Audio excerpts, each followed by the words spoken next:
ഈ ഒരിക്കൽ കൂടെ ഞങ്ങളെ ഇങ്ങോട്ട് വരുത്തരുത്. कभी नहीं सर, ये मेरा वादा है.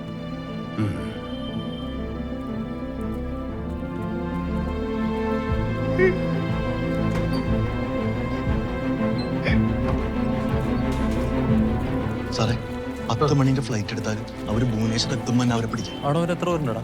1600 കിലോമീറ്റർ ഉണ്ട് സാറേ. ഒറീസയല്ലേ? ഓടിയെത്തൂല്ലോ സാറേ. Flight bus. എന്നാ പിന്നെ സ്പീഡാക്കി ചോദിച്ചെന്ന് പാക്ക് ചെയ്ത് ഇറങ്ങട്ടെ. നീക്ക് എങ്ങോട്ടുണ്ടാക്കുന്ന കാര്യം പറയും. 3-4 ദിവസം ഉറക്കളച്ച് ജോലി ചെയ്തപ്പോൾ തലയിൽ മുകളില്ലാണ്ടേ.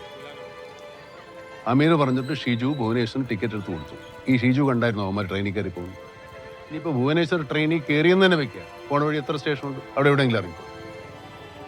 ഒരു ഐഡിയ ഒക്കെ അറിയും. സാറേ വിനോദാണോ? സ്പീക്കറിലെടുത്ത് ആ ഷാഫി പറ വിനോദ. ആ സാറേ, ഉത്തർപ്രദേശിലെ ഫൈസാബാദ് റെയിൽവേ സ്റ്റേഷൻ അടുത്ത് നിന്ന് ഇപ്പോൾ മഞ്ചേരിയിലേക്ക് ഒരു 40 സെക്കൻഡ് ഡ്യൂറേഷനിൽ ഒരു കോൾ പോയിട്ടുണ്ട്. ആ ഫൈസാബാദ് നമ്പർ എന്ന് പറഞ്ഞ 94 391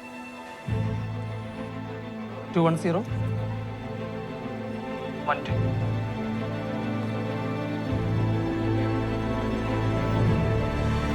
സാറേ ഇത് ഷിജു തന്ന നമ്പറും ഈ നമ്പറും സെയിം അല്ലേ?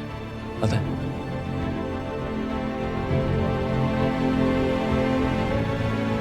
കിഴക്കോട്ട് പോയവരിപ്പോൾ നിൽക്കുന്നത് വടക്ക. രക്ഷപ്പെടാനുള്ള തത്രപ്പാടിൽ അവർ പല വഴികളും നമ്മുടെ മുമ്പിൽ വരച്ചിടും. പക്ഷെ നമുക്ക് പോകേണ്ട വഴി തീരുമാനിക്കേണ്ടത് നമ്മളാണ്.